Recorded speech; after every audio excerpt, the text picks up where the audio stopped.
On the 16th of August at the Silesia Diamond League, Keely Hodgkinson lined up for her first race in 1 year and 11 days. Her performance was stunning, as she ran from the front, looking even more dominant than she had during her 2024 season, which had culminated in Olympic gold in Paris. As she crossed the line far ahead of the field in 1:54.74, the fastest season opener in her career, it was clear she was back, better than ever. Keely is now the world's dominant 800-metre runner. With previous rivals Athing Mu and Mary Mora struggling for fitness and form over the last 2 years, she is so far ahead of the pack that the event doesn't really look like a competition anymore, with her time in Silesia nearly 2 seconds faster than the next fastest athlete this year. She looks a shoo-in to back up her Olympic gold from last year, with World Championship gold in Tokyo this year.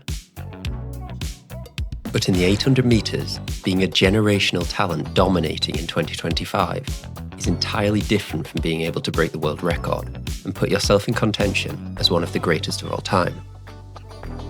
Jarmila Kratochvilova's world record, set all the way back in 1983, is the longest standing world record in track, and 42 years on, still looks almost unattainable. Speaking about the record, Hodgkinson herself has said, "It's definitely a record a lot of people have suspected. Whether it will be broken in my lifetime, I don't know. If anyone was to get close to it, it would be an amazing feat." But as Hodgkinson gets closer and closer, let's take a deep dive into that world record, the suspicions that surround it, and whether Keely has a chance of breaking it this year or in the future. On the 26th of July 1983, Kratochvilova turned up to the low-key Olympia Park meeting in Munich as a 400-metre specialist, intending to test her speed over 200 metres. But after feeling a bit of cramp in the warm-up, she decided a flat-out sprint effort wasn't a good idea and switched to the 800 metres instead. Despite this being only the third time she had ever run the distance in competition, Kratochvilova blazed to a scarcely believable world record time of 1:53.28. Interestingly, in a break from 800-metre tradition, where positive splits are the norm, she also did it with a negative split, running the first 400 metres in 56.82, before coming home super strong on the second lap with a 56.46. Inspired by her surprising performance, Kratochvilova switched focus completely for the Helsinki World Championships the following month, attempting the 400-metre 800-metre double, and pulling it off in style. The most taxing couple of days of competition at that championship saw her run the 400-metre semi-final in 51.08, before lining up for the 800-metre final less than 30 minutes later. The effort didn't seem to affect her much, however, as she blazed to the win in 1:54.68, a time that is still within a tenth of a second of Keely's PB. The next day, she was back for the 400-metre final, which she duly won in a new world record of 47.99, making her the first woman to ever break the 48-second barrier. To this day, only one other woman has broken that elusive barrier. Marita Koch ran 47.60 in 1985 to set the second longest standing individual world record in track, after this one. Now, Koch's world record is another I'd like to profile on this channel soon, especially with the big 400 metres in prospect at this year's World Championships, as Sydney McLaughlin-Ravone switches events to challenge Paulinho El Nasser over the distance. So if you are enjoying this video, subscribe to catch that, and of course drop me a like on this one to help me out further. Considering how long Kratochvilova's 800-metre mark has stood, and how both her and Koch's 400-metre times have withstood the challenge of modern runners, it is no surprise that suspicions of doping abound. While state-sponsored doping in East Germany at the time has been well documented, the situation is not as clear in the former Czechoslovakia, for whom Kratochvilova competed. There was, however, a specialised care system for athletes, which many have speculated had doping at its core. Her muscled physique has also been the catalyst of much of the speculation, with it being seen as scarcely believable that such strength on a female figure could be built without the use of steroids. The woman herself, however, has always denied doping. She attributed her strength to lots of physical work during her upbringing on a farm, huge amounts of weight training, and large amounts of vitamin B12. She famously stated, "When you work as hard as I did, you have to sacrifice some of your looks. the women of the West didn't work as hard as I did. Kratochvilova reportedly trained at 4 a.m. and refused to rest in the afternoon. She didn't let the harsh winters in her home country get in her way, and was allegedly seen sprinting in spikes on a frozen pond when her local cinder track was snowed over. When recovering from Achilles surgery, she would run through water wearing a weighted vest and gas mask to restrict her breathing.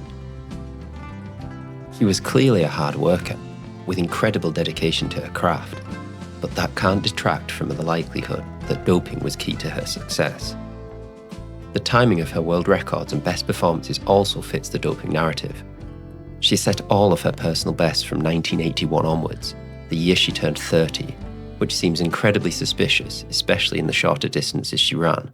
Even her 60 metres and 100 metres PBs were set in that period. So when faced with the prospect of going up against Kratochvilova's world record, does Keely Hodgkinson have any chance at all? I would argue yes. The interesting thing about the doping methods Kratochvilova would have likely employed is that they could not have been fully optimal for 800-metre running. Nothing touches EPO in its effectiveness for increasing performance during aerobic efforts, and the 800 metres is still primarily an aerobic event. EPO was only first synthesised in the years after Kratochvilova's world records, which means she would have only had access to anabolic steroids, which would have increased lean muscle mass, but not have given her any significant aerobic advantage. Now, technology has moved on since then, and assuming Hodgkinson is clean, she won't be getting the benefits in lean muscle that steroids bring, but will likely be getting the benefits of a whole host of new legal supplements that bring arguably just as much benefit in an event like the 800 metres. Keely was an early adopter of the new bicarb systems, using it at the 2023 World Championships, and likely even earlier. Now, bicarb works by acting as a buffer against lactic acid, and is therefore key to the 800-metre runners being able to stay strong in the last lap. The effectiveness of bicarb has been proved in scientific studies, and the anecdotal evidence is strong, most notably in the case of Marco Arop, who lowered his PB by 1.6 seconds in the Olympic final last year, after using it for the first time at those games. Keely will now also have access to beta-alanine, which appears to act as a further buffer against lactic acid buildup, as well as supplements such as creatine to help with building lean muscle. In a more professionalised sporting world, all the modern 1%ers likely erode most of the advantages steroids gave runners in the 1980s. So will we see her break the world record anytime soon? It's certainly possible. The 154.74 Keely ran in Silesia was the fastest she has ever run in a season opener. In 2024, she improved her opening time of 155.78 all the way down to 154.61 at the London Diamond League, an improvement of over a second, and might have lowered that further post-Olympics had she not ended her season early due to injury. If she can post similar improvements this year, a time in the low to mid 153s seems very feasible. It is just a question of when she might have the opportunity, having started the season late. Assuming she runs the World Championships with similar tactics to the Olympics last year, there is no chance she will do it there, meaning her only opportunity might be at the Athlos meet on October the 10th. It would certainly be a huge statement to do it at the women-only track meet, and bring huge publicity to both the sport and female participation, making it an ideal event for Keely to target. At 23 years of age, she is coming into her prime, and in a sport that needs stars with global reach beyond athletics itself, let's hope Keely can finally break Kratochvilova's record and bring positive stories to the fore. The sport will be in a healthier place if we can celebrate the achievements of people like Keely, rather than be stuck speculating about the methods of past athletes. Thanks for watching, everyone. Let me know in the comments below if you think Keely can break the 800-metre world record, and see you in the next one.